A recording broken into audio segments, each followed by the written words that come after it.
तर पक्ष नेतृत्वानं त्यांच्यावर कारवाई केली सांगतो. पक्ष नेतृत्वानं त्यांच्यावर कारवाई केली पाहिजे. कायदेशीर पक्षातून निलंबित करण्याची. काँग्रेस पक्षाचे 12 नगरसेवक आणि भाजपबरोबर असंग करताच अंबरनाथला त्यांच्या पक्षानं ताबडतोब पक्षाच्या ध्येय धोरणाशी प्रतारणा केल्याबद्दल त्यांना पक्षातून काढून टाकलं. ही एक राजकीय व्यवस्था आहे. फक्त स्थानिक पातळीवरती निर्णय झाला असं सांगून हा विषय संपत नाही. शिवसेना आणि मनसे हे एकत्र आहेत. त्याने एकत्र निवडणूक काढलेली आहे. अशा वेळेला कोणी एखाद्या चिन्हावर निवडून येऊन बिडुकुड्या मारत असेल तर त्या संदर्भात त्यांच्या पक्षानं आणि नेतृत्वानं एक भूमिका.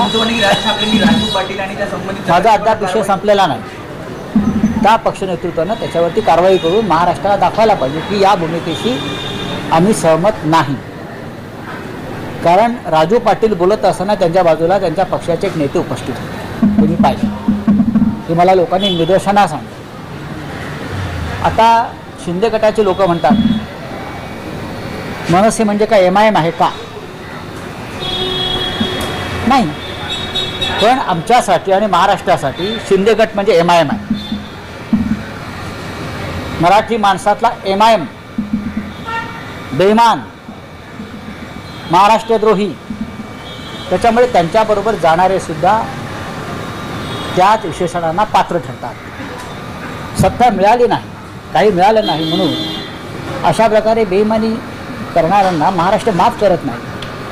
तुमची काही व्यक्तिगत कारणं असू शकतात ती तेवढ्यापुरतीच ठेवायला हवी. ईडी आहे काही लोकांच्या मागे, तिकडे तपास यंत्रणा काही लोकांच्या मागे लागल्या असतील ना. पण तुम्ही त्यासाठी कोणीही पक्ष वेठीस धरणं आणि महाराष्ट्राच्या गद्दारांशी हातमिळवणी करणं हे पूर्णपणे चुकीचं आहे. मी स्वतः माझ्यावरती संकट आलं ईडीचं, मी पक्षाला वेठीस नाही धरलं. मी त्या संकटाशी सामना केला. अनेक संकटं माझ्या होते. आजही माझी प्रकृती अत्यंत खराब आहे. मी आता ऑपरेशन थिएटरमधून आलेलो आहे. कळलं. तर कल्याण डोंबिवलीचा विषय उद्धव ठाकरे यांनी अत्यंत गांभीर्याने घेतलेला आहे. राजसाहेबांशी माझी चर्चा झालेली आहे. काही मिळालं नाही तर मी सोडून जातो अशा मानसिकतेत काही लोक असतात असं त्यांचं म्हणणं आहे. एकंदरीतच राजकारणातल्या मानसिक स्थिरतेचा हा प्रश्न असं ते म्हणाले, असं ते म्हणतात. हे खरं आहे. अशा तऱ्हेने पक्षांतर करणारे हे राजकीय मनोरुग्ण आहेत.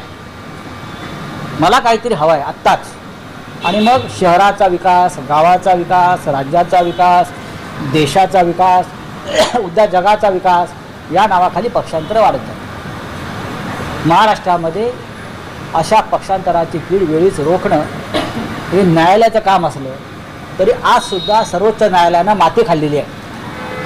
आज पुन्हा पक्षांतराच्या संदर्भात आजची तारीख ठरलेली असताना सुनावणी घेतली नाही आणि परत एकदा ही सुनावणी पुढे ढकलली. याला म्हणतात माती खाणं आणि देशाच्या रासाला हातभार लावणं.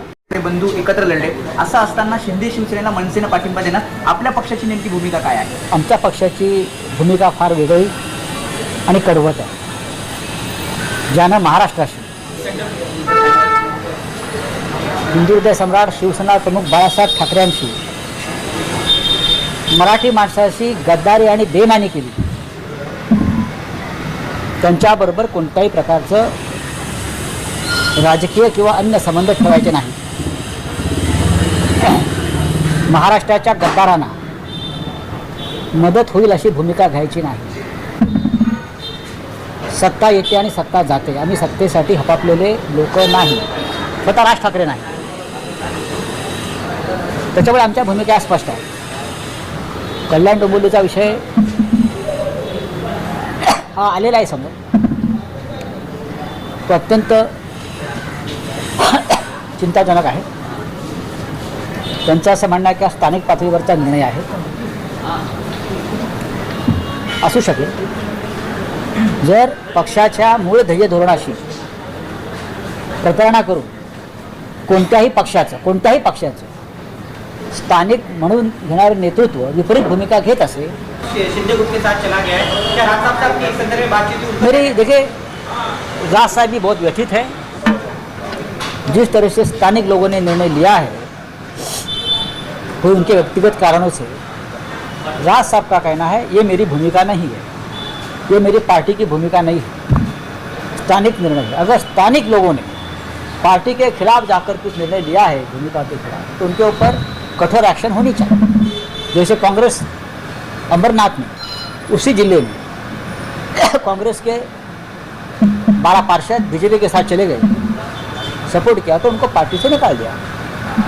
हमारे पार्टी में भी जिसने पार्टी के खिलाफ कार्रवाई की उनको हम पार्टी से निकाल देते हैं।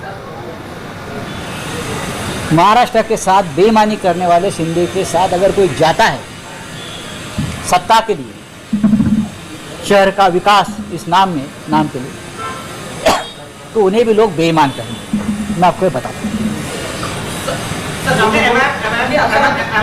एमआईएम का जिक्र किया सर आपने, यही एमआईएम कह रहा है कि शहर का रंग बदलकर हरा कर देंगे। देखिए ये आज की बात नहीं है, आप एक दूसरे में विषय को मत डालो। शिंदे